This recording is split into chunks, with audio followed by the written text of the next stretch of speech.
हरे कृष्णा। तो आज हम प्रारंभ कर रहे हैं तीसरा सत्र, और तीसरे सत्र में आने से पहले हम कल का थोड़ा रिवीजन करते हैं। कल हमने चर्चा किया महाभारत का क्या उद्देश्य है। तो उसमें हमने देखा कि कोई भी शास्त्र है, कोई भी साहित्य है, उसको लिखने के लिए 5 प्रमुख विषय वस्तुएं होती हैं: प्रतिज्ञ, हेतु, उदाहरण, निगमन और उपनयन, है ना। तो उसके पीछे उद्देश्य क्या है, किन परिस्थितियों में वो लिखी गई है, उदाहरण, है ना, फिर शास्त्रों के द्वारा उसको बैकअप करना, फिर उसके पश्चात पूरे जो शास्त्र में जो थीम चल रही है वो किस तरह से अंततः उद्देश्य की तरफ लेके आती है। तो महाभारत का जो प्रमुख उद्देश्य है वो ये दिखाना है कि कैसी भी परिस्थिति हो, कितना भी बड़ा संघर्ष हो, कैसा भी बड़ा संकट आ जाए, लेकिन जो धर्म के साथ में है, जो धर्म के पक्ष में है, उनकी सदैव विजय होती है ना। ऊपरी तौर से, सांसारिक दृष्टिकोण से अधर्म कितना भी अधिक शक्तिशाली, कितना भी प्रसिद्ध, कितना ही बाहुबल हो, लेकिन फिर भी धर्म के जो साथ में होते हैं उनकी विजय होती है।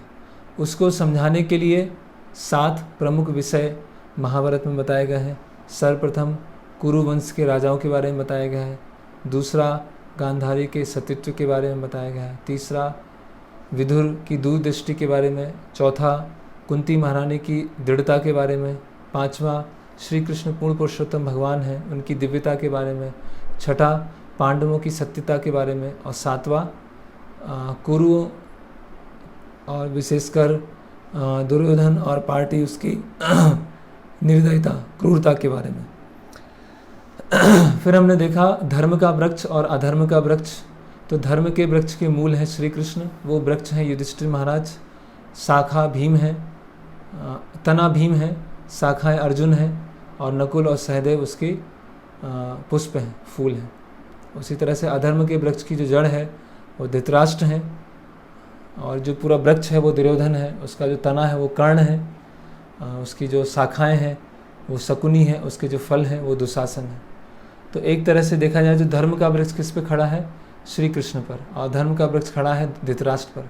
तो ये जो कुरुक्षेत्र का युद्ध हो रहा है, मुख्यतः ये प्राइमरी हो रहा है श्री कृष्ण और धृतराष्ट्र के बीच में, धर्म और अधर्म के मध्य में।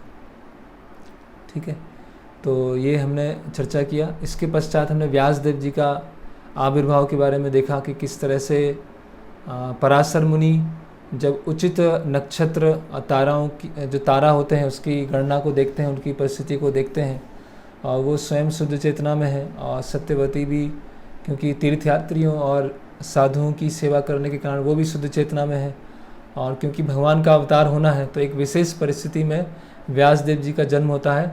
और व्यासदेव जी जन्म से ही मतलब एक बड़े शरीर, उनका एक युवक के रूप में उनका जन्म होता है, और वो छोड़ के चले जाते हैं। तो कल एक भक्त, उन्होंने एक प्रश्न और टिप्पणी लिखा था कि व्यासदेव जी का जन्म हुआ और व्यासदेव जी तुरंत बड़े हुए, वहाँ से चले गए। तो ऐसा लगता है कि हमें इन सब चीज़ों में भी विश्वास करना चाहिए। जो रेशनल थिंकिंग है और रीजनिंग है, वो एक तरह से उसको इतनी तरह से फॉलो नहीं हो पाता, या तो हम शास्त्रों को एक्सेप्ट करें या उनको रिजेक्ट करें। तो ऐसा नहीं है, हम कोई भी फील्ड में जाएंगे, चाहे वो सो कॉल्ड साइंस है या शास्त्र है, उसमें बेसिक लेवल का फेथ होना चाहिए। अभी हम मॉडर्न साइंस पढ़ते हैं तो हमने ब्लैक होल नहीं देखा है ना, वाइट, हमने डार्क मैटर नहीं देखा है, डार्क एनर्जी नहीं देखा है, लेकिन उसी के आधार पर सारे यूनिवर्स की कैलकुलेशंस होती हैं, है ना। तो उस पर हम फेथ रख के चलते हैं, तो कहीं ना कहीं तो हमारे पर हमारी फेथ होती है। अभी पूरा लाइफ कैसे आई है, हम केमिकल्स हैं या डीएनए है या आरएनए है, उसके थ्रू हम मानते हैं, लेकिन वो फेथ है। तो इसी तरह से शास्त्रों पर एक स्तर का फेथ रखना होगा, लेकिन वो शास्त्रीय श्रद्धा है। शास्त्रीय श्रद्धा कैसी है, वो शास्त्र हमको कब रिवील होंगे, जब हमारी प्यूरीफाइड कॉन्शियसनेस होगी। लेकिन मॉडर्न साइंस में तो एजम्पशन है कि ये डार्क मैटर होता है, ये डार्क एनर्जी होती है। तो शास्त्रों में भी रेशनल थिंकिंग है, शास्त्रों में भी रीजनिंग है, लेकिन क्योंकि हमारी जो रीजनिंग है वो भी हमारे अल्टीमेटली माइंड या इंटेलिजेंस से हो रही है, हमारी जो रेशनल थिंकिंग है वो भी माइंड और इंटेलिजेंस है, तो अल्टीमेटली उसमें भी त्रुटियाँ आएंगी। जैसे हमारी सेंसेस इम्परफेक्ट हैं, हम मिस्टेक करते हैं, हम इल्यूजन होता है और उसको हम चीटिंग प्रोपेंसिटी होती है। तो उसी तरह से जो हमारी रेशनल थिंकिंग है या हमारी जो रीजनिंग है, तर्क शक्ति है, उसमें भी त्रुटि होगी। ऐसा नहीं कि जो रीजनिंग कर रहा है या जो रेशनल थिंकिंग है वो परफेक्ट है, क्योंकि वो रीजनिंग और रेशनैलिटी भी एक तरह से इंद्रियों पर आधारित है ना। तो ऐसा हम नहीं बोल सकते कि शास्त्र तर्क संगत नहीं है। तो शास्त्रों में एक्सियोमेटिक ट्रूथ है। एक्सियोमेटिक ट्रूथ मतलब उनको शब्दशः मानना है। जैसे ब्रह्मा जी की नासिका से बराहदेव, तो वो अभी हम उसको प्रूफ नहीं कर सकते, है ना। लेकिन शास्त्रों की ऐसी बहुत सारी चीज़ हैं जिसका एविडेंस है और उसको हम फॉलो करते हैं और शुद्ध चेतना में उसका हम प्रमाण देख सकते हैं। ठीक है, तो अभी हम अपनी इंद्रियों पे विश्वास करें, अपनी रैशनैलिटी पे विश्वास करें, या जो शास्त्र हैं जो भगवान के द्वारा आए हैं जिनके अंदर कोई त्रुटि नहीं है, अपौरुष है, उस पर विश्वास करें। तो किसी न किसी पे तो हमको फेथ करना होगा। आइदर हम अपनी सेंसेस पर, मेंटल फैकल्टीज़ पर, या इंटेलेक्चुअल जो कैपेसिटी है उस पर हम फेथ करें, या फिर जो शास्त्र, जो भगवान की वाणी है जिसमें किसी भी तरह की कोई भी त्रुटि नहीं है, कोई भी इम्परफेक्शन नहीं है, उस पर फेथ करें, है ना। तो जिसके अंदर कोई त्रुटि नहीं है उस पर फेथ करना वो ज़्यादा बड़ी रेशनैलिटी कहलाती है, ज़्यादा बड़ी रीजनिंग कहलाती है। बजाय अगर हम इम्परफेक्ट सेंसेस पर विश्वास करते हैं तो वो इरेशनल कहलाएगा, वो अनरीजनेबल कहलाएगा। ठीक है, तो मैंने ये शॉर्ट में इसको समझा दिया है, ये बड़ा विषय है। ओके, तो आज का हम विषय जो हमारा है कि जो पांडु हैं, धृतराष्ट्र और विदुर, उनका जो जन्म होता है वो क्या अवैध है या न्याय संगत है। तो उनके जन्म से आने से पहले सबसे पहले हम उनसे पहले जो राजा हुए हैं उसका वर्णन देखते हैं, और भीष्म पितामह उनके थोड़ा गुणगान करते हैं, है ना। भीष्म पितामह एक महाजन है, 12 महाजन में से एक महाजन है, 12 महाजन में से, है ना, और जिन्होंने जीवन भर आजीवन ब्रह्मचर्य का व्रत लिया था, है ना, और उन्हीं से उनका नाम पड़ा भीष्म।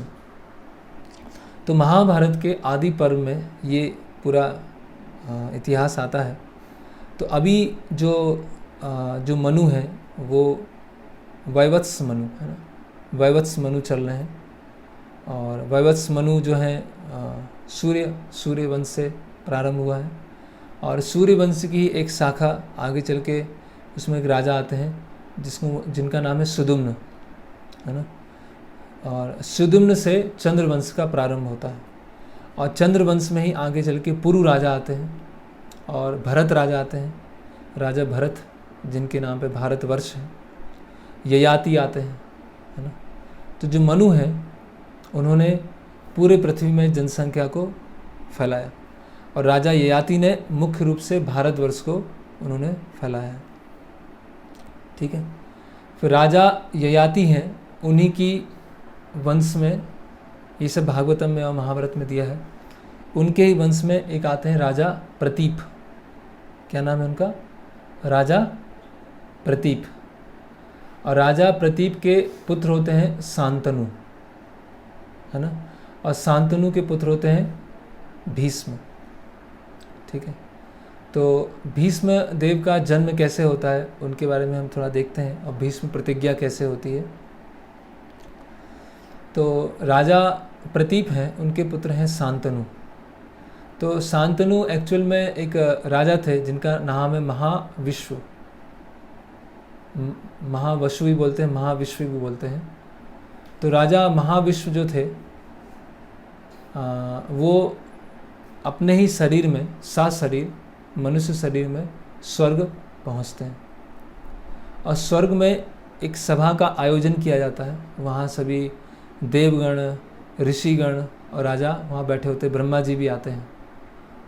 ठीक है, और वहाँ पर ही गंगा देवी आती हैं। अभी हमें समझना पड़ेगा कि गंगा नदी भी है और उनका पर्सोनिफाइड फॉर्म भी है, तो गंगा देवी भी है ना। जैसे हिमालय, तो हिमालय एक व्यक्ति भी है, हिमालय पर्वत भी है ना। सागर समुद्र भी है, और सागर एक व्यक्ति भी है, जिनकी पर्सोनिफाइड डीटीज। जैसे वायु एक मटेरियल एलिमेंट भी है, और वायु देव भी है। अग्नि है तो अग्निदेव है। है ना। तो इस तरह से उस सभा में गंगा देवी भी बैठी होती हैं और महाविश्व राजा भी बैठे होते हैं। तो उस समय क्या होता है कि जब सभा चल रही होती है तो वहाँ पर सभी देवी देवताओं के बीच में वायु का प्रभाव होता है, वायु बहती है। तो उसकी वजह से जो गंगा देवी होती हैं उनका जो वस्त्र होता है सिर पर, वो वस्त्र वहाँ से निकल जाता है, सिर से नीचे गिर जाता है। तो जो महाविश्व राजा हैं वो गंगा देवी को देख के आकर्षित होते हैं, और आकर्षित होते हैं तो ये जो पूरी घटना है ब्रह्मा जी देख रहे होते हैं। तो स्वर्ग में भोग है ना, लेकिन वो भी धर्म के अनुसार है, वो भी रेगुलेटेड है ना। और जहाँ पर इन्जॉयमेंट अप्सरा है या गंधर्व है उनके साथ इन्जॉयमेंट होता है ना, और लेकिन वो भी धर्म के अनुसार है। तो यहाँ पर गंगा देवी जो है उनके साथ ऐसा हुआ, तो महाविष्णु ने देखा। तो ब्रह्मा जी देखते हैं कि अगर भोग इच्छा को पूरा करना है तो वो भी शास्त्र के अनुसार होना चाहिए, लेकिन महाविश्व इस तरह से आकर्षित हुए हैं तो ब्रह्मा जी उनको श्राप देते हैं कि अभी आपको पृथ्वी पर जन्म लेना होगा, है ना। लेकिन आप पुण्यशाली हैं क्योंकि आप इसी शरीर में स्वर्ग में आ पाए हैं, तो आपकी इच्छा है आप किस वंश में जन्म लेना चाहते हैं, उस वंश में आप जन्म लीजिए। तो महाविष्णु जो है वो बोलते हैं कि मैं कुरु वंश में जन्म लेना चाहता हूँ। तो राजा प्रतीप जो है उनके पुत्र जो हैं शांतनु बनते हैं, ठीक है। फिर गंगा देवी वहाँ से चली जाती हैं और गंगा देवी आगे चलती हैं और वहाँ पर वसु आते हैं। वसु कौन है, ये थोड़ा टेक्निकल डिटेल्स हैं, है ना। तो वास्तविक इतिहास है। तो जब गंगा देवी वहाँ स्वर्ग से चली जाती हैं तो बीच में वसु आते। वसु कौन है, उपदेवता, सब डेमीगॉड्स। तो वसु जो 8 वसु हैं प्रमुख, तो 8 वसुओं को वशिष्ठ मुनि के द्वारा श्राप मिलता है कि आपको पृथ्वी पर जन्म लेना होगा। तो वो श्राप क्यों मिलता है उसके बारे में हम चर्चा नहीं करेंगे। तो वसु जो होते हैं बहुत चिंता में होते हैं कि अगर हम पृथ्वी पर जन्म लेंगे और ऐसी माता के गर्भ में जन्म लेंगे जो पुण्यशाली नहीं है, तो उनके गर्भ में जन्म लेने की वजह से हमारी चेतना अशुद्ध हो जाएगी, है ना। तो बहुत चिंतित होते हैं। तो गंगा देवी वहाँ से गुजर रही होती हैं, तो गंगा देवी पूरा वृत्तांत सुनती हैं कि वशिष्ठ मुनि ने श्राप दिया है और मुख्यतः एक वसु हैं, उनकी वजह से ऐसी घटना हुई है, और 8 वसुओं को पृथ्वी पर जन्म लेना होगा, तो उनकी माँ कौन बनेगी। तो गंगा देवी तैयार हो जाती हैं कि ठीक है, मैं पृथ्वी पर जाती हूँ और आप मेरे संतानों के रूप में आओगे और आपको तुरंत ही फिर स्वर्गलोक भेज दिया जाएगा। तो वशिष्ठ मुनि जो श्राप देते हैं वसुओं को, उसमें से 7 वसु जो होते हैं उनको बताते हैं कि आप पृथ्वी पर कुछ समय रहेंगे और तुरंत स्वर्ग आ जाएंगे। लेकिन एक वसु हैं जिनके कारण प्रमुख गलती हुई थी, उनको पूरा जीवन भर पृथ्वी पर रहना होगा, ठीक है।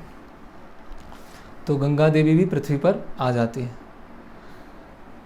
तो अभी क्या होता है, जो राजा शांतनु हैं वो भ्रमण कर रहे होते हैं और भ्रमण करते करते गंगा नदी के किनारे पहुंचते हैं और वहाँ पर गंगा देवी आती हैं, ठीक है।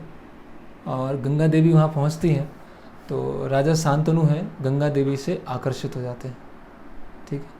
अभी शांतनु वही है जो महाविश्व जो स्वर्ग में गंगा देवी से आकर्षित हुए थे।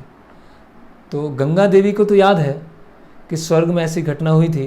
जैसे नारद मुनि हैं, तो नारद मुनि स्वर्ग में भी जाते हैं, वैकुंठ में भी जाते हैं, पृथ्वी पर भी आते हैं, उनको सब स्मरण रहता है। तो इसी तरह से जो गंगा देवी हैं उनको भी याद है कि स्वर्ग में ऐसी घटना हुई है और मैं कुछ विशेष उद्देश्य के लिए यहाँ पृथ्वी पर आई हूँ। लेकिन जो महाविश्व राजा हैं जो अभी शांतनु के रूप में आए हैं उनको ये स्मरण नहीं है। तो शांतनु जो हैं गंगा देवी से आकर्षित होते हैं और उनके सामने विवाह का प्रस्ताव रखते हैं। तो गंगा देवी बोलती हैं कि एक ही जो शर्त है उस पर मैं स्वीकार करूँगी। तो शांतनु बोलते ठीक है, क्या शर्त है। तो गंगा देवी बोलती हैं कि मैं कुछ भी करूँगी, कुछ भी कार्य करूँगी तो मैंने ये क्यों किया है, आप उसके लिए प्रश्न नहीं पूछेंगे, कुछ ऑब्जेक्शन नहीं उठाएंगे।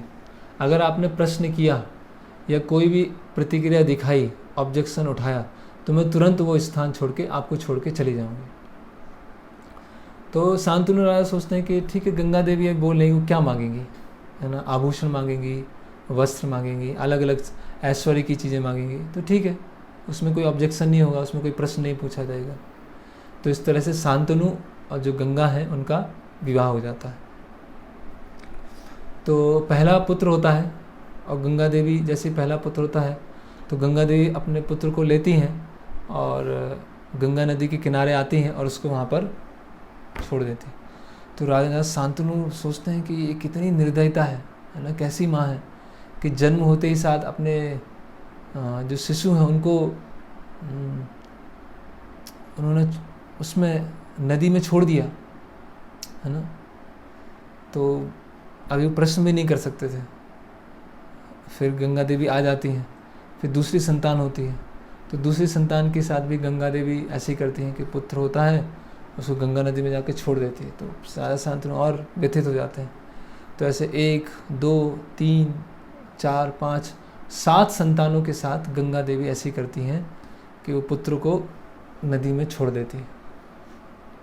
अभी राजा शांतनु सोचते हैं, अभी देखिए राजा ऐसा नहीं कि केवल पुत्र मोह है, शांतनु राजा सोच रहे हैं कि मेरे पश्चात कुरु वंश का जो सक्सेसर होगा, अगला राजा कौन होगा, तो ये भी चिंता है ना। क्योंकि अगर कोई राजा नहीं है तो अराजकता फैल जाएगी पूरे राज्य में, चोर उचक्के बढ़ जाएंगे, है ना। तो अभी क्या किया जाए। तो जब 8वां पुत्र होता है तो अभी शांतनु जो राजा है उनसे रहा नहीं जाता है ना। और वो जैसी गंगा देवी उनको 8वें पुत्र को वहाँ गंगा नदी में बहाने वाली होती हैं तो राजा शांतनु रोक देते हैं। वो बोलते हैं कि आप ये क्यों कर रही हो और आपका जो हृदय कितना कठोर है। तो गंगा देवी बोलती हैं कि देखो, मैंने आपसे कहा था प्रश्न नहीं पूछने का, लेकिन आपने पूछा तो मैं आपको छोड़ के जा रही हूँ। और वैसे भी ये कर्म का नियम है, क्योंकि वो पूरा वृत्तांत बताती हैं कि 8 वसु हैं, उनमें से 7 वसु हैं, उनकी जो आयु थी बहुत छोटी थी, तो वो तो स्वर्ग चले गए, लेकिन 1 वसु है, उनको आजीवन भर, मतलब जीवन भर इस पृथ्वी पर रहना होगा। तो शांतनु फिर प्रसन्न होते हैं और शांतनु और गंगा देवी उनका नाम रखते हैं देवव्रत, है ना, देवव्रत रखते हैं। और गंगा देवी फिर स्वर्ग जाने के लिए तैयार हो जाती हैं। तो राजा शांतनु, अब देखिए राजा शांतनु एक बहुत ही जिम्मेदारी वाले राजा हैं। तो वो सोचते हैं कि गंगा देवी स्वर्ग जा रही है और स्वर्ग में बहुत सारे ऋषि हैं, है ना, वशिष्ठ मुनि हैं और मार्कंडेय हैं और शुक्राचार्य हैं और परशुराम भी हैं। तो वो देवव्रत को साथ में ले जाएं और देवव्रत अलग अलग शिक्षाएं उनसे सीखेंगे, है ना। तो शुक्राचार्य असुरों के गुरु हैं, उनसे भी कुछ विद्या सीखते हैं। वो मार्कंडेय हैं, मार्कंडेय बहुत शास्त्रों का ज्ञान है। और परशुराम बहुत शक्तिशाली ब्राह्मण हैं, जिन्होंने 21 बार पृथ्वी से क्षत्रियों को हटा दिया था। जो क्षत्रिय अपने क्षत्रिय धर्म के पालन न करते हुए प्रजा की रक्षा नहीं कर रहे थे, उल्टा ब्राह्मणों को मारने का प्रयास कर रहे थे। लेकिन उस समय परशुराम उन्होंने बताया था कि मैं किसी भी क्षत्रिय को शिक्षा नहीं दूंगा। लेकिन जब वो देखते हैं कि देवव्रत के अंदर बहुत ही असाधारण गुण हैं, बहुत ही असाधारण क्वालिटीज़ हैं, तो परशुराम जो हैं, जो देवव्रत हैं, उनको शिक्षा देते हैं। तो इस तरह से देवव्रत मार्कंडेय ऋषि से, वशिष्ठ मुनि से, शुक्राचार्य से, परशुराम, उनसे शिक्षा प्राप्त करते हैं। बहुत ही एक गुणवान, बहुत ही चरित्रवान, बहुत ही सक्षम, जो राजा में अलग अलग गुण होना चाहिए, साहसी, मतलब एकदम ऐसे एक युवा के रूप में वो विकसित होते हैं। और जब उनकी शिक्षा पूरी हो जाती है और परशुराम जी के बहुत ही प्रिय शिष्य बनते हैं वो, है ना। तो गंगा देवी फिर देवव्रत है उनको लेके आती हैं यहाँ पर और राजा शांतनु को सौंपती हैं, है ना। और राजा शांतनु बहुत प्रसन्न होते हैं। और राजा शांतनु फिर देखते हैं कि देवव्रत के अंदर राजा बनने की सारे क्वालिटीज़ हैं, सारे गुण हैं। और सबसे पहले जो शांतनु जो हैं देवव्रत को किस तरह देखते हैं, वो देखते हैं कि अभी ये जो हस्तिनापुर के राजा हैं, है ना, और हस्तिनापुर के पास में ही गंगा नदी बहती है, तो वो देखते हैं कि गंगा किसी ने बाण चलाए हैं और गंगा नदी का जो प्रभाव है रुक गया है। तो सोचते हैं गंगा नदी का प्रभाव इतना तेज़ है कि कौन रोक सकता है ना, किसका ये दुष्कृत्य हुआ कि गंगा नदी के प्रभाव को रोक देता है। तो वहाँ पर जाते हैं जहाँ पर वो बाणों का डैम बना हुआ था और गंगा नदी वहाँ पर रुक गई थी, है ना। तो शांतनु राजा सोचते हैं कि ये किसने किया। तो गंगा देवी फिर देवव्रत को लेके आते और वहाँ पर देवव्रत पहली बार अपने पिता शांतनु से मिलते हैं और देवव्रत का पराक्रम देखकर, साहस देखकर, गुणवान गुण देखकर, चरित्र देखकर उनको युवराज घोषित कर दिया जाता है। तो गंगा देवी चली जाती हैं और जो ये देवव्रत हैं वो युवराज बन जाते हैं। ठीक है, अभी कुरु परंपरा देवव्रत के द्वारा आगे बढ़ेगी। कुछ समय के पश्चात क्या होता है, पानी लेके आएंगे। कुछ समय के पश्चात क्या होता है कि राजा शांतनु जो हैं वो जंगल में जाते हैं आखेट करने के लिए। ठीक है, तो उनको एक बहुत ही तीव्र सुगंध आती है, बहुत तीव्र सुगंध। तो उस सुगंध का स्रोत क्या है, उसके पीछे पीछे जाते हैं और पीछे पीछे जाते हैं तो वहाँ पर उनको एक स्त्री दिखाई देती हैं जिनका नाम है सत्यवती। अभी सत्यवती के बारे में हमने कल चर्चा किया था कि व्यासदेव जी उनके गर्भ से उत्पन्न हुए थे और पराशर मुनि के आशीर्वाद से व्यासदेव जी आए थे। तो उनके जो सत्यवती का जो शरीर है उससे बहुत ही तीव्र सुगंध आती थी, है ना। तो राजा शांतनु जो हैं वो सत्यवती के शरीर से निकलने वाली जो सुगंध है उससे आकर्षित होते हैं।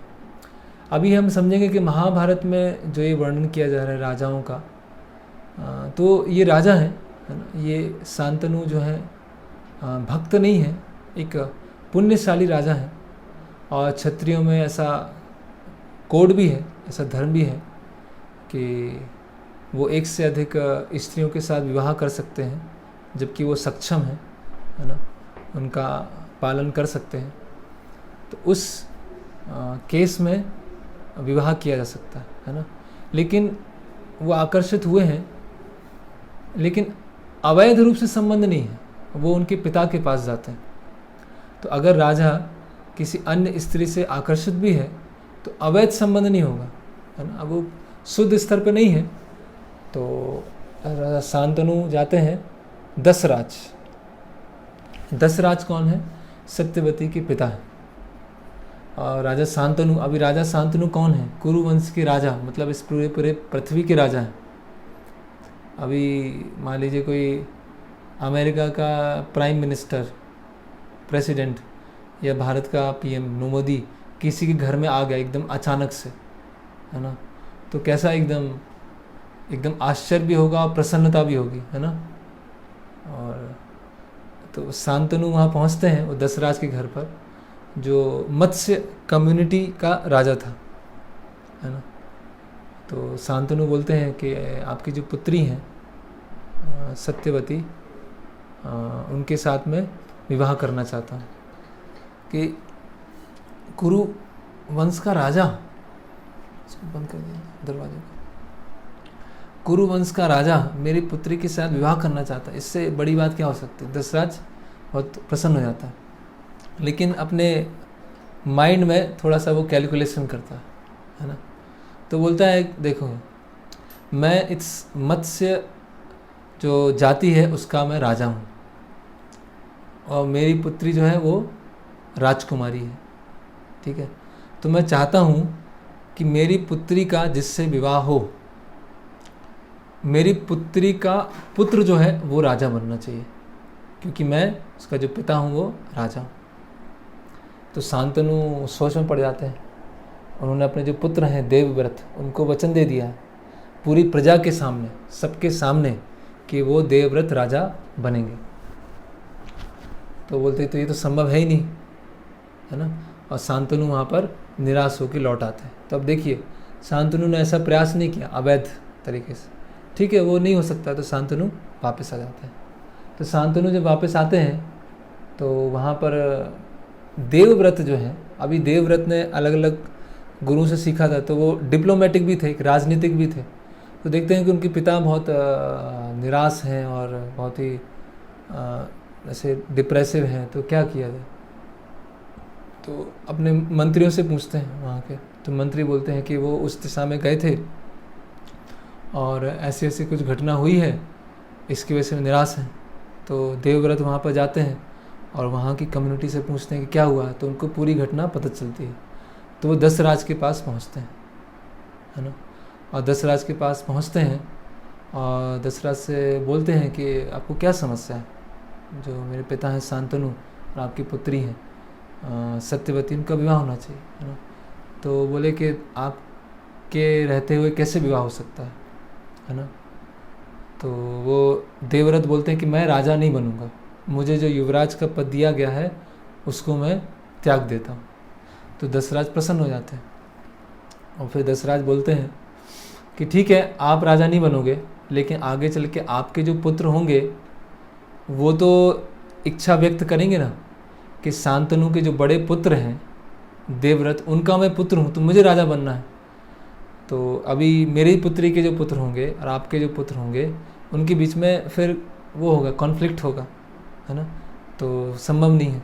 तो जो देवव्रत हैं वो क्या लेते हैं, व्रत लेते हैं। क्या व्रत लेते हैं कि मैं आजीवन ब्रह्मचर्य व्रत का पालन करूँगा, है ना, मैं विवाह नहीं करूँगा, ब्रह्मचर्य व्रत का पालन करूँगा, कोई संतान नहीं होगी और फिर कोई कॉन्फ्लिक्ट नहीं होगा। ठीक है। तो जैसे ही देवव्रत ये प्रतिज्ञा लेते हैं तो सारे देवी देवता वो आकाश में आते हैं और बोलते हैं भीष्म भीष्म भीष्म भीष्म, है ना। भीष्म मतलब बहुत ही ग्रेव, बहुत ही गंभीर, है ना, बहुत ही सीरियस, बहुत ही महान प्रतिज्ञा देवव्रत ने लिया और तब से उनका नाम क्या हो गया, भीष्म, है ना। भीष्म क्यों है, ये बहुत ही गंभीर क्यों है, बहुत ही महान क्यों है, क्योंकि समाज में दो तरह के कई वर्ग रहे हैं, जिसमें से जो लीडर्स हैं दो तरह के हैं, एक है ब्राह्मण, एक है क्षत्रिय। तो ब्राह्मणों का जो जीवन है वो निरासक्ति का है ना, और निरासक्ति है, और उनमें से बहुत सारे आजीवन ब्रह्मचर्य का व्रत का पालन करते हैं, है ना, विवाह नहीं करते हैं। और जो क्षत्रिय हैं उनमें से राजर्षि होते हैं, विवाह करते हैं और ब्राह्मणों के गाइडेंस में रहते हुए पूरी प्रजा को वो चलाते हैं, है ना, धर्म के पथ पर ले जाते हैं, है ना। लेकिन जो भीष्म हैं, देवव्रत हैं, वो क्षत्रिय हैं, है ना, लेकिन उन्होंने प्रतिज्ञा ली है कि आजीवन भर में ब्रह्मचर्य व्रत का पालन करूँगा, है ना। तो अभी जो ब्रह्मचारी है यस, वो जंगलों में रहते हैं या गुरु के मार्ग निर्देशन में आश्रम में रहते हैं, लेकिन देवव्रत जो है महलों में रहेंगे, इतनी संपत्ति है, इतनी समृद्धि है ना, युद्ध करना है, तो सबके बीच, पूरी समृद्धि के बीच में वो ब्रह्मचर्य व्रत का पालन करेंगे। तो बहुत ही कठिन है, मतलब सारे ऐश्वर्यों के बीच में, सारी समृद्धि के बीच में, सारे इंद्रिय विषय के साधन सामने है, उसके बीच में रहते हुए ब्रह्मचर्य व्रत का पालन करना, ये आज तक कभी नहीं हुआ। उसको देखकर देवी देवता प्रसन्न होते हैं। और जो शांतनु है, जब उनको पता चलता है कि मेरे पुत्र ने इतना बड़ा त्याग किया मेरे लिए, इतना बड़ा त्याग किया, तो शांतनु बहुत प्रसन्न होते हैं कि मेरा इतना अच्छा पुत्र है, और उनको वरदान देते हैं कि शांतनु भी क्या पुण्यशाली है, तो वरदान देते हैं इच्छा मृत्यु का वरदान, कि आप जो देवव्रत हैं अपनी इच्छा के अनुसार जब तक जीवन जीना चाहें तब तक वो जिएंगे, है ना, और अपनी इच्छा के अनुसार मृत्यु को स्वीकार करेंगे। और देवव्रत जब प्रतिज्ञा लेते हैं आजीवन ब्रह्मचर्य का, उस समय यही बोलते हैं कि हस्तिनापुर में जो भी राजा होगा उसके वो सहायक होंगे, हस्तिनापुर के राजा को हमेशा सपोर्ट करेंगे, है ना। इस तरह से जो देवव्रत हैं वहाँ पर प्रतिज्ञा लेते हैं। ठीक है, तो फिर हम आगे बढ़ते हैं। तो अभी शांतनु और सत्यवती उनका विवाह होता है, 2 पुत्र होते हैं, चित्रंगदा और विचित्रवीर्य, ठीक है। तो चित्रंगदा जो है उनकी बहुत कम ही आयु में मृत्यु हो जाती है। अभी राजा कौन बनेंगे? विचित्रवीर्य। तो विचित्रवीर्य बहुत ही शक्तिशाली, बहुत ही पावरफुल राजा थे।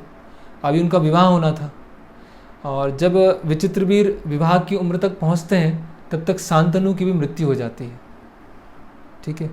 अभी जो विचित्रवीर्य का विवाह करना है तो वो शांतनु को करना था, है ना। लेकिन अभी उनके जो बड़े भाई हैं भीष्म, वो विवाह को करेंगे, विवाह करवाएंगे।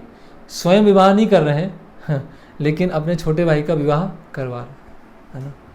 तो अभी जो विचित्रवीर्य हैं उनका विवाह कैसे होगा, तो अभी ये बड़ी लंबी स्टोरी है, उसको हम शॉर्ट में बताएंगे क्योंकि आज का टॉपिक हमें लाना है। तो जो भीष्म हैं 3 राजकुमारियों का स्वयंवर में जीत के लेके आते हैं, अंबिका, अम्बालिका और अम्बा, है ना। अंबिका, अम्बालिका और अम्बा, ये 3 राजकुमारियों को, जो काशी की राजकुमारियाँ थी, उनको भीष्म लेके आते हैं। उनमें से जो अम्बा है किसी कारणवश वहाँ से चली जाती है, वो भी एक अलग वृत्तांत है ना। तो अम्बालिका और अंबिका का विवाह होता है विचित्रवीर्य के साथ, ठीक है। अभी विचित्रवीर्य और क्या होता है, जब अंबिका अम्बालिका आती है तो उनके साथ एक दासी भी आती है साथ में काशी से, है ना।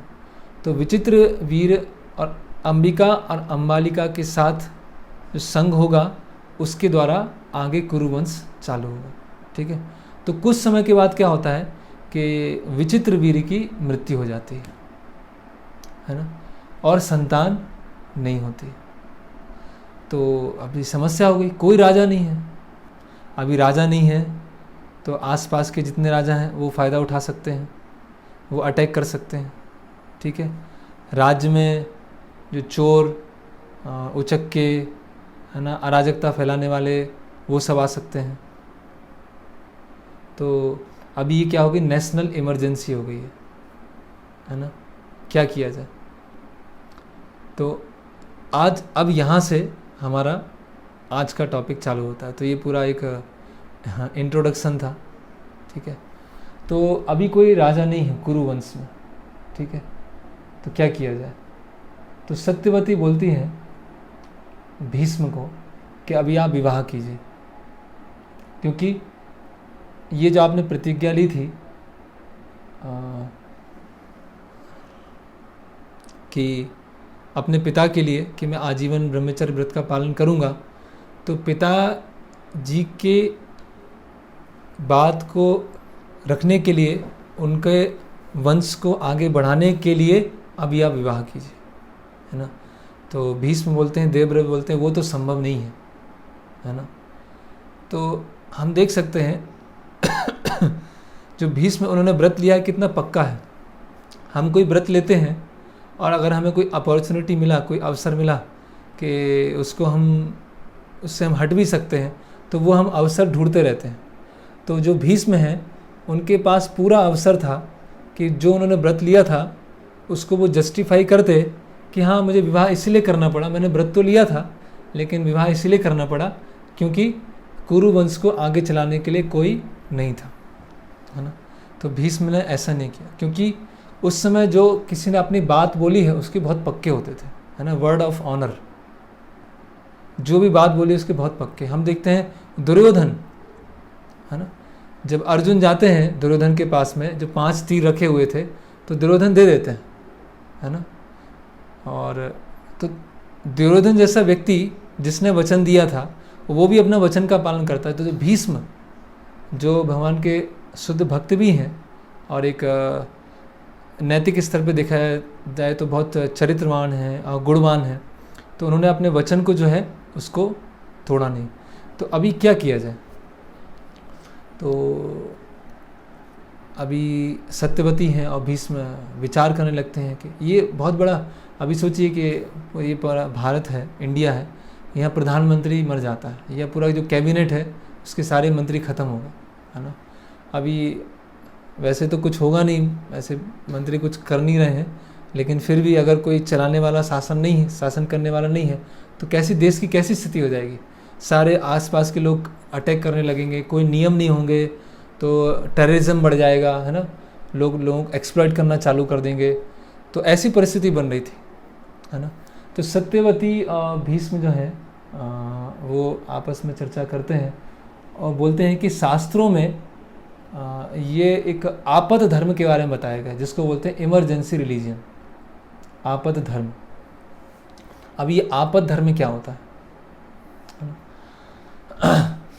आपद धर्म का अर्थ ये है, जैसे उदाहरण है, एक ब्राह्मण है, ठीक है, तो ऐसी परिस्थिति बनी है जहाँ खाने के लिए अब पानी पीने के लिए भी कुछ भी नहीं है, ठीक है, और अगर वो कुछ भी खाएगा भी नहीं, कुछ भी पिएगा नहीं, तो उसकी मृत्यु आने वाली, बस उसकी मृत्यु आ जाएगी।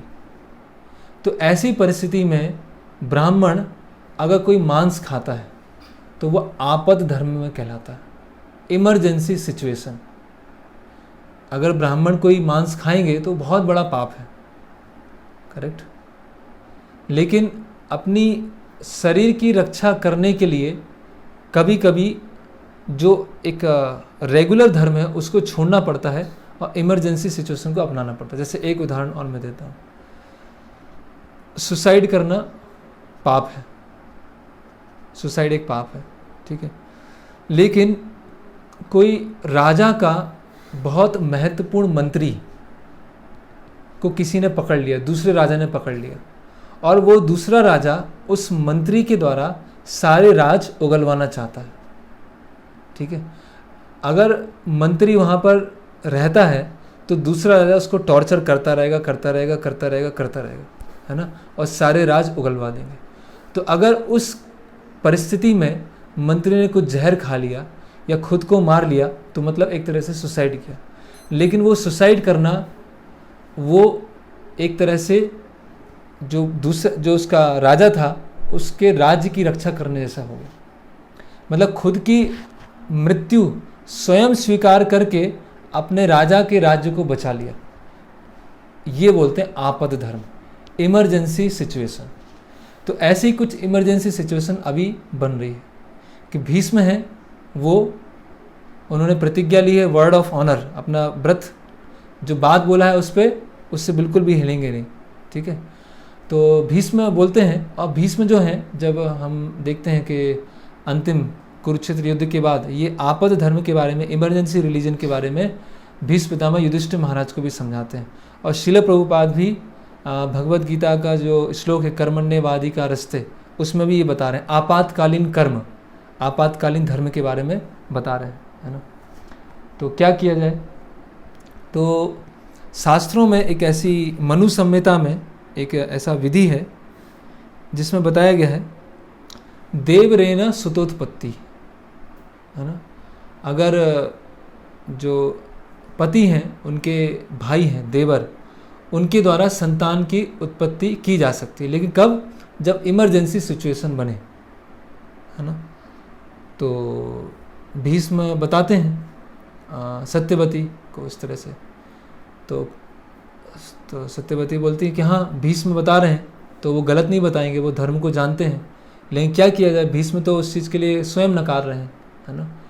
तो सत्यवती फिर बताती हैं व्यासदेव जी के बारे में, जो हमने कल चर्चा किया था, है ना। तो व्यासदेव जी किसके पुत्र हैं? पराशर मुनि और सत्यवती, मतलब सत्यवती के पुत्र, ठीक है। तो इस तरह से अगर हम देखा जाए तो जो भीष्म हैं, विचित्रवीर हैं, उनके भाई हुए, है ना। भीष्म के लिए एक तरह से उनकी माँ हुई सत्यवती, माँ उनकी गंगा है, लेकिन उनकी जो माँ है एक तरह से सत्यवती भी हुई। और सत्यवती के एक पुत्र कौन है? व्यासदेव। और वो घटना अभी तक सत्यवती ने किसी को भी नहीं बताया था, अपने पिता को भी नहीं बताया था, शांतनु को भी नहीं बताया था। लेकिन ऐसी कंडीशन बना जहाँ पर अभी वंश आगे कैसे बढ़ेगा, उसके लिए उनको व्यासदेव भीष्म को बताना पड़ा। तो और उन्होंने बताया कि व्यासदेव ने मुझे बताया था कि जब भी आपको आवश्यकता पड़ेगी मुझे आप बुलाना, मैं आपकी सेवा के लिए आऊँगा, है ना। तो भीष्म वहाँ जाते हैं, व्यासदेव जी को लेके आते हैं और व्यासदेव जी वहाँ उपस्थित होते हैं और सत्यवती पूरी घटना बताती हैं, ऐसा ऐसा है। और वहाँ मनु संहिता से भी बताते हैं, ये आपद धर्म के बारे में मनु संहिता में बताया गया है कि कोई अगर राजा है ना, कोई वंश को आगे बढ़ाने के लिए, ये साधारण परिवार की बात नहीं हो रही, एक राजा के वंश की बात हो रही है ना, उसमें अगर वंशावली को आगे बढ़ाना है तो इस केस में किसी एक ब्राह्मण को, जो गुणवान ब्राह्मण है, उसको बुलाया जा सकता है। और देवरेनो सुतोत्पत्ति, और देवर के द्वारा संतान उत्पत्ति की जा सकती है। तो ये दोनों साथ में व्यासदेव जी को ही पता था ये बात, और भीष्म को ही पता था। तो इस तरह से व्यासदेव जी के सामने रखा जाता है। ठीक है, अभी क्या होता है, व्यासदेव जी बोलते हैं कि मैं बहुत समय से तपस्या कर रहा था, तो उसकी वजह से क्या है कि मेरा जो पूरा शरीर है ना, बहुत मतलब शरीर में तेज तो है, तपस्या का तेज है, लेकिन बाहरी दृष्टिकोण से मेरा शरीर क्या है, बहुत ही मतलब सुंदर नहीं है ना, तपस्या के कारण बहुत गंदा दिख रहा है ना, बाल भी बहुत बड़े हुए। आप व्यासदेव जी का चित्र देखेंगे बीबीटी का, तो उसमें ऐसा ऊपरी तौर से सुंदरता नहीं दिख रही है ना। तो व्यासदेव जी बोलते हैं कि मुझे कुछ समय दीजिए, है ना, तो मैं अपने आप को प्रिपेयर करके आता हूँ, तैयार करके आता हूँ। और फिर ये व्यासदेव जी ये बताते हैं कि जो आप जो जिनके साथ आप संग करने के लिए बोल रहे हैं, उनको कुछ महीने एक व्रत का पालन करना होगा। उस व्रत का वो पालन करेंगी, उसके बाद शुद्ध चेतना होगी, और उस शुद्ध चेतना में सही राजा इस वंश में आएगा। ठीक है, लेकिन सत्यवती जो है इस चीज़ को स्वीकार नहीं करती। सत्यवती बोलती है ये नेशनल इमरजेंसी, ये अभी पूरे विश्व में बहुत बड़ी इमरजेंसी है, कोई राजा नहीं है, राजा के बिना पूरा क्या हो जाएगा, सब जगह अधर्म फैल जाएगा।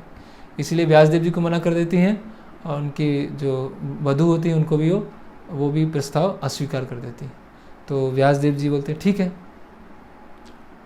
तो अभी जो सत्यवती हैं वो अंबिका और अम्बालिका उनको समझाती हैं कि ऐसा ऐसा है, और जो ब्रदर इन लॉ है वो उनके द्वारा संतान उत्पत्ति होगी। अभी ये जो कॉन्सेप्ट समझना है, जैसे मैंने कल भी बताया था व्यासदेव जी के केस में, कि जो स्त्री पुरुष संघ है वो मुख्यतः क्या है, जो महान आत्मा है उनको पृथ्वी पर लाने के लिए, है ना। और उस केस में व्यासदेव जी स्वयं आए, और यहाँ पर एक महान राजाओं का वंश आने वाला है, जिसमें ययाति राजा, कुरु राजा, भरत, हस्ती, ऐसे महान महान राजा हुए हैं। तो उस राजा में कोई वंशज चाहिए है ना। कोई ऐसा भी सोच सकता है कि अरे ये तो वो हो गया, ये तो ऑटोक्रेट हो गया, है ना, ये तो बस राजा का पुत्र ही राजा बनेगा, फिर उसका पुत्र राजा बनेगा। उस समय राज्य में बहुत सारे ऐसे व्यक्ति क्वालिफाइड होंगे, वो भी राजा बन सकते थे। तो ऐसी क्या ज़रूरत थी कि जो अंबिका हैं, अम्बालिका हैं, उन्हीं से ही राजा का वंश आएगा? नहीं, ऐसा नहीं है। क्योंकि वैदिक संस्कृति में क्या है, जो ब्राह्मण है, ब्राह्मण पत्नी है, वो सारे नियमों को पालन करते हैं, तो वो जो संतान आएगी वो ब्राह्मण गुणों वाली आएगी। तो इसी तरह से जो वंश है, जो कुरु वंश, इतना महान वंश है, चंद्र वंश है, इसमें इतने योग्य महान राजा आए हैं, तो उसी वंश में अगर सब नियमों का पालन किया जाएगा तो वो एक सही क्षत्रिय राजा आएगा, है ना। और वो किसी को चयन करके नियुक्त करना, क्योंकि उसकी पूरा वंश देखना पड़ेगा तो वो सही है कि नहीं है। लेकिन यहाँ पर टेस्टेड है कि चंद्र वंश में जो राजा आए हैं, जो धर्म के अनुसार सब पालन कर रहे हैं, तो उस वंश में जो भी आगे पुत्र आएगा वो भी धार्मिक राजा होगा। इसीलिए वो मोनार्की थी। मोनार्की कोई ऑटोक्रेट नहीं है कि बस राजा का पुत्र ही राजा बनेगा, है ना। मोनार्की मतलब जो राजा बनेगा वो ब्राह्मणों के द्वारा, ऋषियों के द्वारा, अपने मंत्रियों के द्वारा गाइडेड होगा, है ना। और उसमें खुद भी जन्म से ऐसे गुण होंगे क्योंकि वो ऐसे वंश में आया। तो व्यासदेव जी ने बोला ठीक है, ओके। तो वहाँ पर सत्यवती जाती हैं, अंबिका अम्बालिका को समझाती हैं ऐसा ऐसा है। तो अंबिका के पास सबसे अंबिका बड़ी हैं, है ना। तो अभी व्यासदेव जी जाते हैं, और जो अंबिका हैं वो सोचती हैं कि जो संतान उत्पत्ति करना है तो भीष्म आए होंगे, क्योंकि देवर के द्वारा संतान उत्पत्ति, तो वो सोच रहे हैं भीष्म आएंगे। तो उनको पता नहीं कि व्यासदेव जी आए।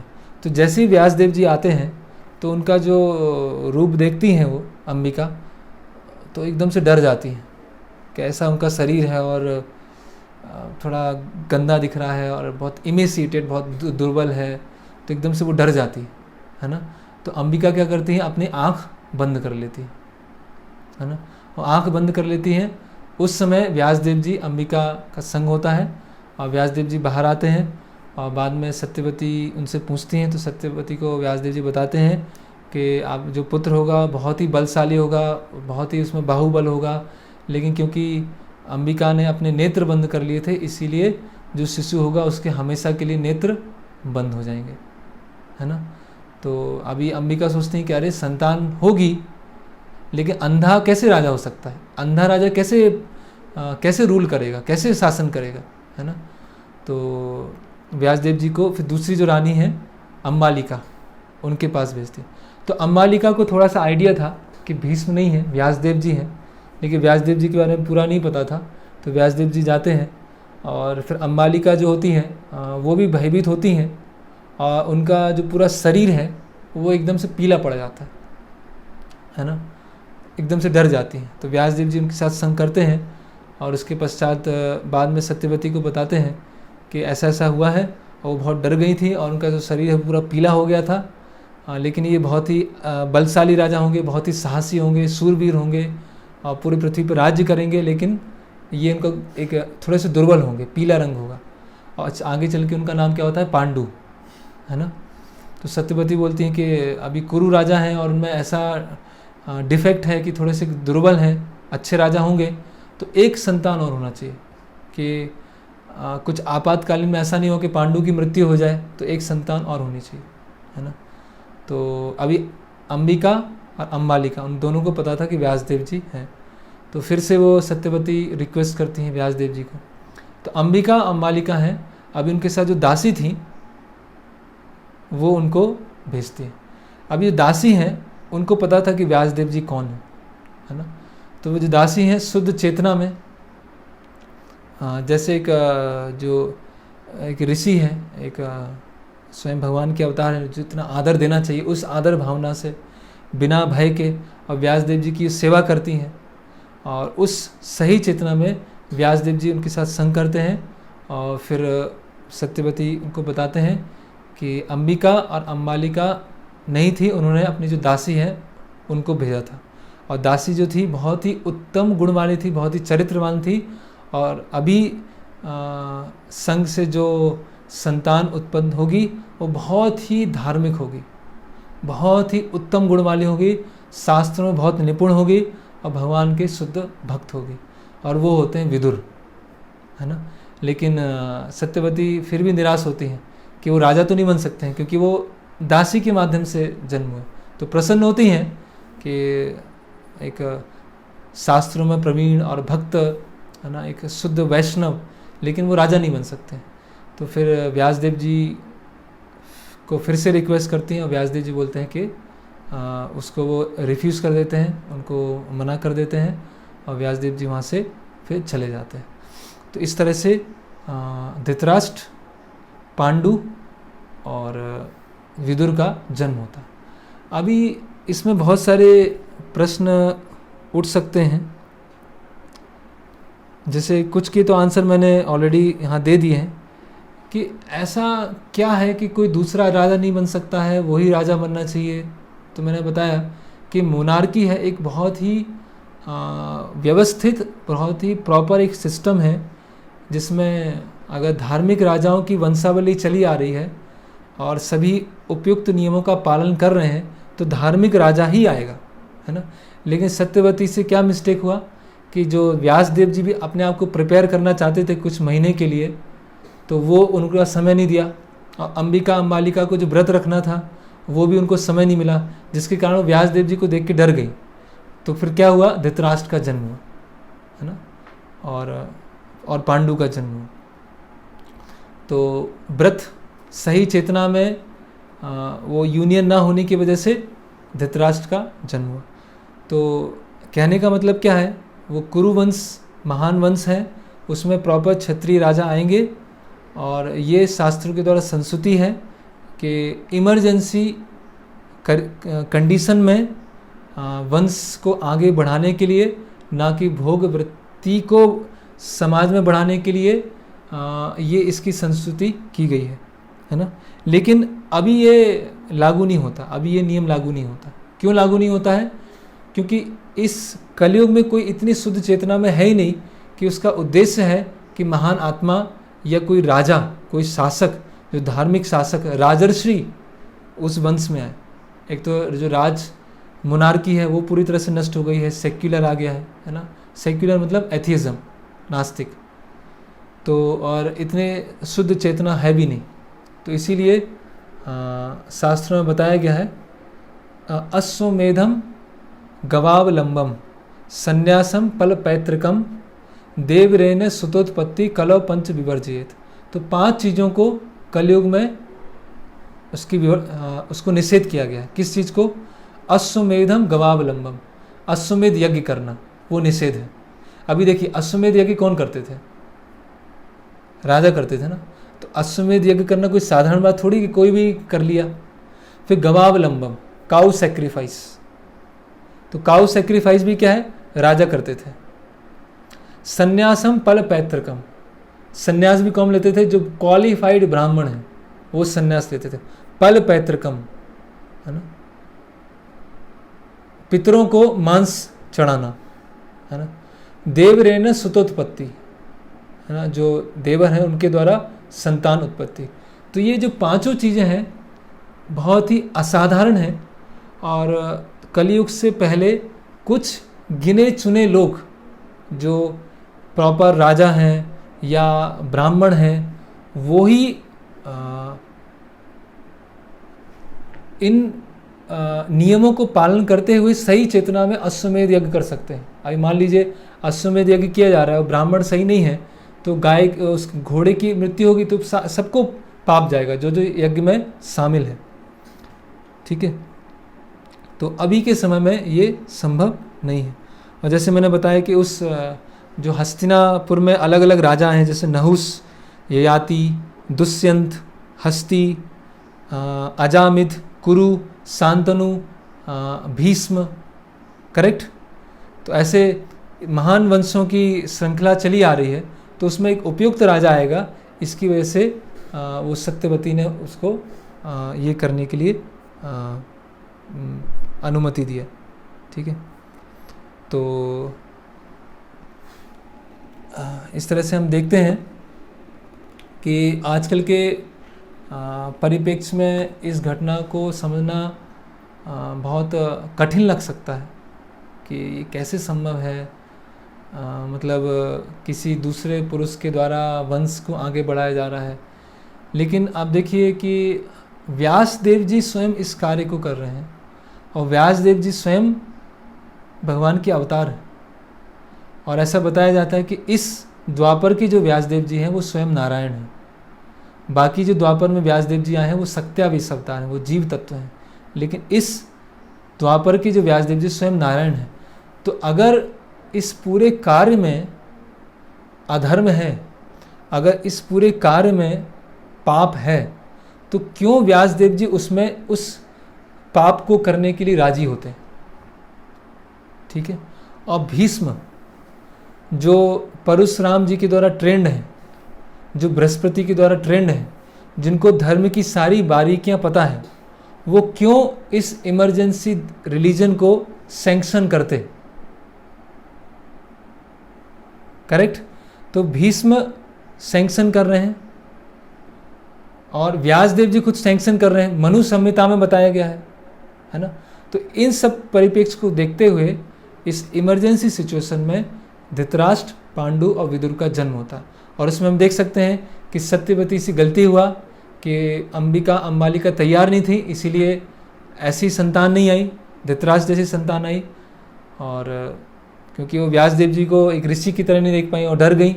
लेकिन जो दासी थी उन्होंने वो समझी और उन्होंने सही चेतना में संग किया और विदुर जैसे महान भक्त का जन्म हुआ, है ना।